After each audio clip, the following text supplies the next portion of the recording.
اب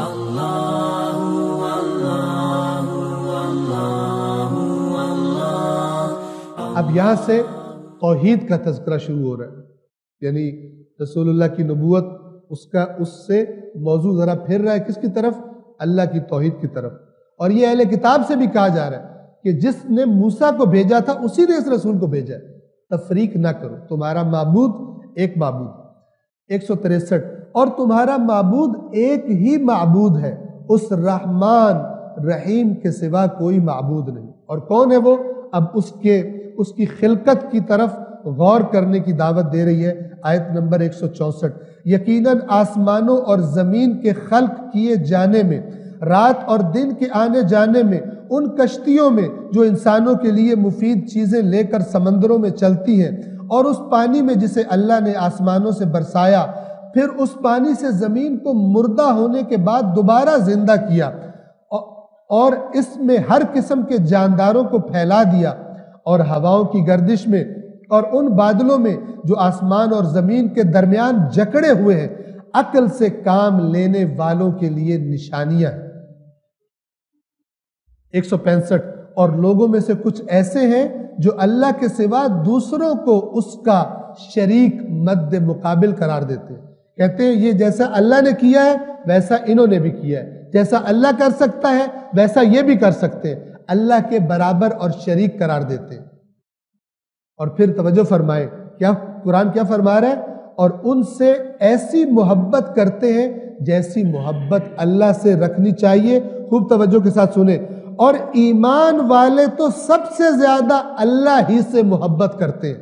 یاد رکھیے، قرآن کے فیصلے کے مطابق تمام ہستیوں سے بڑھ کر ہمارے دل میں محبت کس کی ہونی چاہیے؟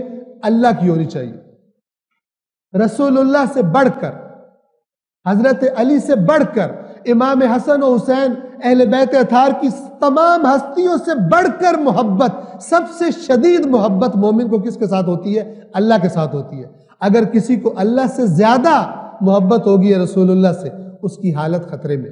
اگر کسی کوئی اللہ تعالیٰ سے زیادہ نرم اور رحمت والا سمجھ رہا ہے، کسی مقدس ہستی کو، اہل بیت کو زیادہ نرم دل سمجھتا ہے اللہ سے، اس کی توحید میں خرابی ہے۔ یہاں پر اپنی اصلاح کرنے کا موقع قرآن مجید کی آیات کی روشنی میں۔ قرآن کیا کہہ رہا ہے؟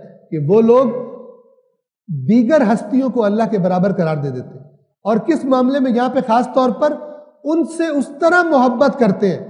یاد رکھیے، اہل بیت نے یہی تعلیم دی ہے جو قرآن کی تعلیم ہے، لیکن آج ہم بہت سارے لوگوں کو دیکھتے ہیں کہ اگر اللہ کا ذکر کیا جائے ان کو مزہ نہیں آتا، لیکن اگر مقدس ہستیوں کا ذکر کیا جائے ان کو بہت مزہ آتا ہے۔ یہ پرابلم ہے، یہ بیماری ہے، اس بیماری کا علاج کرنا ضروری ہے، اس لیے کہ جس سے محبت ہو اس کا ذکر سننے میں تو لذت آتی ہے۔ اور قرآن یہ کہہ رہا ہے کہ ایمان والے سب سے زیادہ اشد حبا للہ۔ یہ سورہ بقرہ کی آیت نمبر 165 انشاءاللہ کہ آپ کے سامنے، سننے والوں کے سامنے یہ کھلی ہوگی، اور جو یہ آن لائن حضرات سن رہے ہیں انشاءاللہ ان سے بھی گزارش کروں گا کہ اس درس کو سنتے وقت اپنے سامنے ترجمے والا قرآن کھول کے رکھیں، تاکہ آپ کو اطمینان ہو کہ جو بات کی جا رہی ہے وہی آپ کی نظروں کے سامنے بھی موجود ہے۔ دوبارہ اس آیت کا ترجمہ پڑھ رہا ہوں، اور لوگوں میں سے کچھ ایسے ہیں جو اللہ کے سوا دوسروں کو اس کا مد مقابل قرار دے دیتے ہیں۔ اور اب یہ یہاں پہ مد مقابل قرار دینے سے کیا مراد ہے؟ ان سے ایسی محبت کرتے ہیں جیسی محبت اللہ سے رکھنی چاہیے، جبکہ ایمان والے تو سب سے زیادہ اللہ ہی سے محبت کرتے ہیں، اور پھر اللہ کی محبت کے سائے میں ان کی ساری محبتیں ہوتی ہیں۔ اللہ کے نبی سے کیوں محبت؟ اس لیے کہ اللہ کی محبت کا تقاضا ہے۔ اہل بیت اطہار سے کیوں محبت؟ اس لیے کہ اللہ کی محبت کا تقاضا ہے۔ ان کی ساری دوستیاں بھی اور ان کی ساری دشمنیاں بھی اللہ وحدہ لا شریک کی خاطر ہو جاتی ہیں۔ یہ ہے حقیقی ایمان۔ پھر خداوند عالم فرماتا ہے، اور کاش یہ ظالم لوگ عذاب کو دیکھ لینے کے بعد جو کچھ سمجھنے والے ہیں آج سمجھ لیتے، آج اس کو سمجھ لیتے جو اس وقت سمجھیں گے جب عذاب کو سامنے دیکھ لیں گے، تب سمجھنے کا فائدہ کوئی نہیں ہوگا۔ اور اس دن کیا سمجھ لیں گے؟ کہ ساری طاقتیں تو صرف اللہ ہی کی ہیں، اور یہ کہ اللہ سزا دینے میں نہایت شدید ہے، شدید العذاب۔ 166 آیت، اس وقت کو یاد کر لو کہ جب رہنما اپنے پیروکاروں سے تبرہ کریں گے، یعنی تم نے غلط لوگوں کو رہنما بنا لیا جنہوں نے حقیقی دین سے تمہیں گمراہ کر دیا۔ اب چاہے یہودی علماء ہو اور چاہے کوئی بھی علماء سو ہو، اس امت کے برے علماء ہو جو مال بنانے کے لیے دین میں شارٹ کٹس بنا کے پیش کرتے، اللہ کہہ رہے ہیں میں تمہیں ابھی سے منظر دکھا رہا ہوں کہ اپنے رہنما دیکھ کر چننا، کس سے دین لینا ہے تم نے، کس کے پیچھے چلنا ہے، ورنہ ایک دن آنے والا ہے جس دن جب ان رہنماؤں کو تم یاد کرو گے تمہیں بچائیں، یہ تم سے تبرہ کریں گے، یہ تم سے کہیں گے ہمارا تمہارے ساتھ کوئی تعلق نہیں ہے۔ اس وقت کا خیال کرو جب رہنما اپنے پیروکاروں سے اظہار برات کریں گے اور عذاب کو دیکھ لیں گے اور تمام تعلقات ٹوٹ کر رہ جائیں گے۔ 167 اور دنیا میں جو لوگ ان کے پیروکار تھے وہ کہیں گے اے کاش ہمیں ایک بار دنیا میں واپس جانے کا موقع مل جائے تو ہم بھی ان لوگوں سے اسی طرح اظہار برات کریں گے جس طرح آج یہ ہم سے اظہار برات کر رہے ہیں۔ اس طرح اللہ ان کے اعمال کو سراپا حسرت بنا کر انہیں دکھائے گا اور وہ جہنم کی آگ سے نکل نہیں پائیں گے۔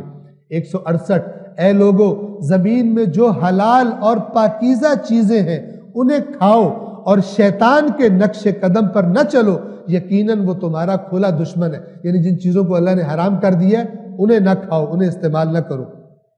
169 وہ تو تمہیں بس برائی اور بے حیائی کا حکم دیتا ہے اور اس بات کا کہ تم اللہ کی طرف وہ باتیں منسوب کرو جن کے متعلق تمہیں علم بھی نہیں ہے، اپنے پاس سے گھڑ کے یہ حرام ہو گیا، یہ حلال ہو گیا، یہ ہم نے نہیں کھانا، ہم نے چھوٹا بڑا گوشت نہیں کھانا، ہم نے یہ نہیں کھانا۔ ہندوؤں کے نقش قدم پر اللہ کی حلال کردہ چیزوں کو حرام نہیں کرو، جو خدا نے حلال کی ہے وہ قیامت تک حلال ہے، جو اس کا تعلق ڈائریکٹ توحید کے ساتھ ہے، اس لیے کہ مشرکین مکہ نے اپنے معبودوں کے، اللہ کے شریکوں کے نام پر خود سے کچھ چیزوں کو اپنے اوپر حرام کر لیتے تھے، یہ ہم نے نہیں کھانا، یہ ہم نے کھانا ہے۔